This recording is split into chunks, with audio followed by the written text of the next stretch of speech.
نو د هغې په خوشحالۍ کې دلته دا ملګري راوغوښته چې قال الله قال رسول بیان کی اوصاف د محبوب علیه الصلاۃ والسلام بیان شي، ستاسو هم ثواب وشي او زمونږ هم ثواب وشي. نو دلته کې دوه مجلسه جوړ شو، یو مجلس د علم جوړ شو او یو مجلس د ذکر جوړ شو.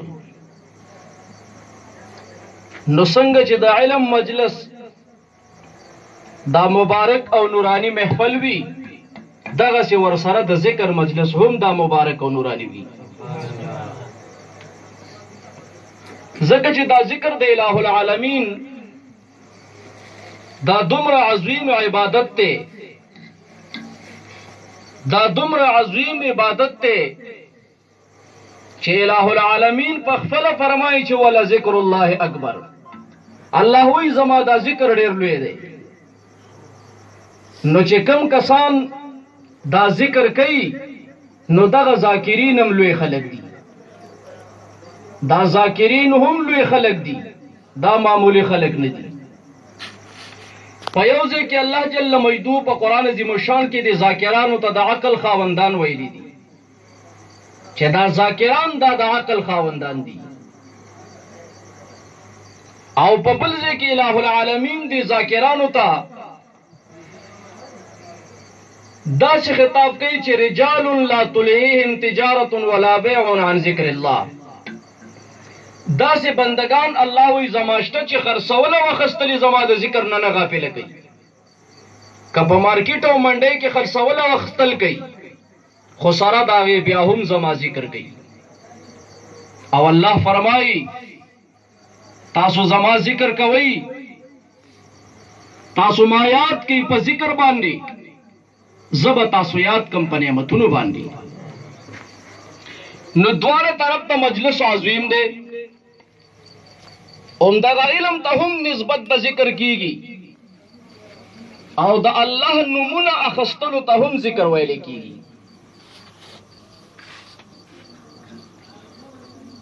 ذکر بالجهر هم په قرآن عظیم الشان کې شته او ذکر خفی هم په قرآن عظیم الشان کې ذکر دی.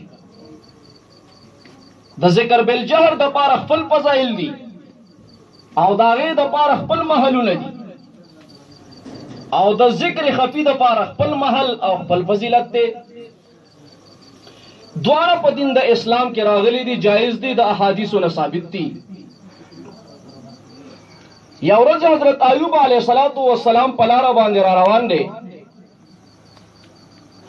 نو یو چندخه په اوبو کې لګیا ده او ټریږي، ټر ټر کوي.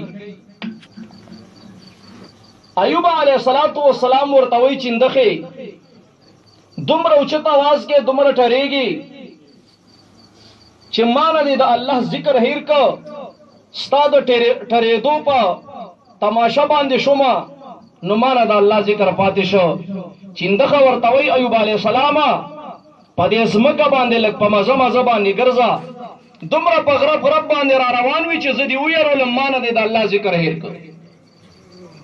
ایوب علیہ السلام ورته وی چندخه ته د الله ذکر کې وی او چې زه رب ذوالجلال پیدا کړی ما، نو د هغې ورځې نه مې تر دې دمه پورې یو ساعت هم د الله ذکر نه دی پرېښی. زه د الله جل مجدو ذکر بیانوم. په تفسیر د مظهری کې قاضی ثناء الله پالیپتی رحمه الله وی یو ورځ شیخ جنید بغدادي رحمه الله ته چا یو مارغه راوړه، په پنجره کې بند دی. دا مارغه ورته وایي ته خو د الله ولی ما کولاو کا، د الله اولیاء څوک بندین کوي نه. شیخ جنید بغدادي رحمه الله وایي دا مارغه مې کولاو که لاس نه نیسي، دا مارغه مې کولاو که، خو چې کله والوته بار په دیوال راته کېناستو، ما ته وایي شیخ جنید بغدادي ما نه پوښتنه وکړه چې دا ستا په پنجره کې الله ولې ګیر کړی و؟ ما وایي ما ورته ویل چې ولې ګیر کړی وي؟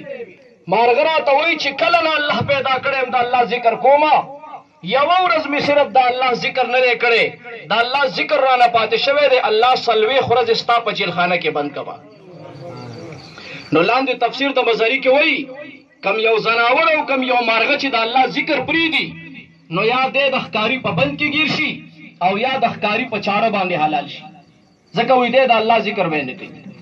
نو د الله ذکر ډیر مبارک دی، ډیر بهتر دی. او چا چې د الله جل مجده د ذکر قدر کړي ری، د الله د نوم عزت ساتلې ری، د الله د نامې قدر کړي دی او د الله نامې ته درانه کتلې دي، الله هغه خلک هم دوچت مقام والا جوړ کړي دي. په شرع قائد کې دا ځای نقل کیږي چې په اسماء الله پورې د الله د نومونو پورې استهزاء او خندا کول کفر دی. د الله په نوم پورې خندل، د الله په اسماء پورې مذاق اڑاول، هغه پورې مسخره کول، شرع قائد مناسب وي دا کفر دی. پدې کې نبراسم دا مسله لیکلې ده، هغه هم وایي چې دا کفر دی. دغه سنور کتابونه ګڼ هغه په دې باندې باس کوي. مختصر یو څو خبرې کوم. نو چا چې د الله د اسماء او قدر کړي دي، الله هغه خلق مبارک ګرځولې دي. پر رساله قشیریه کې علامه امام قشیری رحم الله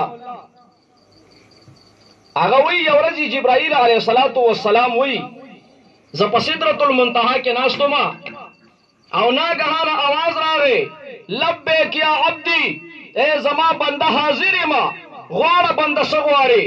جبرائیل علیه السلام وی ما ویل چې رب ذوالجلاله دا څومره مبارک بنده دی چې په عرش معلا ورته رب وی بنده حاضر غواړه سغواړي. وی زه دنیا ته راغلم، دا تمام جمعتونه دا تمام مدرسې مې وکتې لیکن څوک مې پیدا نه کړ. واپس سدرۃ المنتهى ته لاړم، په دویم کرت باندې به आवाज راغی لبیک یا عبدی، بنده حاضر غواړه سغواړي. بیا دنیا ته راغلم، خانقاګانی دربارونه دا ټول مې وکتل، سړی مې ورکه پیدا نه کړ. بیا لاړلم، په دریم کرت باندې بیا आवाज راغی بنده حاضر غواړه سغواړي. ما ویل مولا کریمه دا کم یو مبارک بنده دی چې ته ورته په عرش معلا باندې ما یلیک بشانک څنګه ستا شان سره خای ته ورته आवाज کې چې حاضر ما بنده غواړه. رب ذوالجلال راته ویل جبرائیل دا په جمعات کې نشتا، دا په خانقاه کې نشتا، دا په مدرسو کې نشتا، دا د هندوستان په ځمکه باندې په مندر کې یو هندو دی او هغه هندو بت ته په سجده باندې پروت دی. هغه بت ته د عرش هغه هندو ته د عرش معلا نه आवाज کوم چې بنده حاضر غواړه سغواړي. رب ذوالجلال د هندو ته ولې आवाज کې؟ جبرائیل راغی وی ګورم هندو په سجده باندې پروت دی بت ته او لګیا دی چغې وی یا صنم یا صنم یا صنم.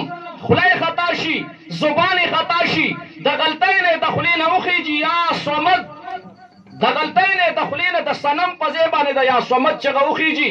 خو چې کله د غلطۍ نه یا صمد وي الله په عرش باندې आवाज ورکړي بنده حاضر غواړه سغواړي. سبحان الله. جبرائیل حیران شه رب ذوالجلال استاد رحمت نه قربان شم. الله جل مجدو ورته مخکې معامله ګوره چې ورسره سکوما.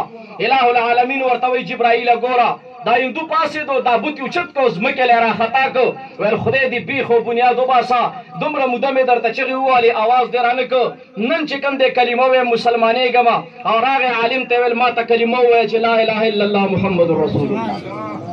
نو چا چې هندو دې په غلطۍ باندې د یا سمج چغوي رب ذوالجلال ورته په عرش معلا باندې आवाज کوي. نو چې کله مسلمانان راجم شي او نیکان راجم شي، علما راجم شي او هغه د الله ذکر کله کوي، نو ستاسو ګمان دی د مسلمان په باره کې چې هغه په پاک زبان باندې الله یادې موحد دی، رسالت مني، توحید مني، الله واحد لا شریک مني، هغه د الله ذکر کوي. نو د داسې بندا په حق کې ستاسو ګمان دی، هغه ګمان راشه وګوره چې رب ذوالجلال د نبی علیه السلام په زبان باندې مونږ ته فرمایي، محبوب علیه السلام فرمایي داسې ملائک الله پیدا کړی دي چې هغه په دنیا کې ګرځي صرف او صرف د هغې ډیوټي دا ده چې د ذکر مجلسونه ګوري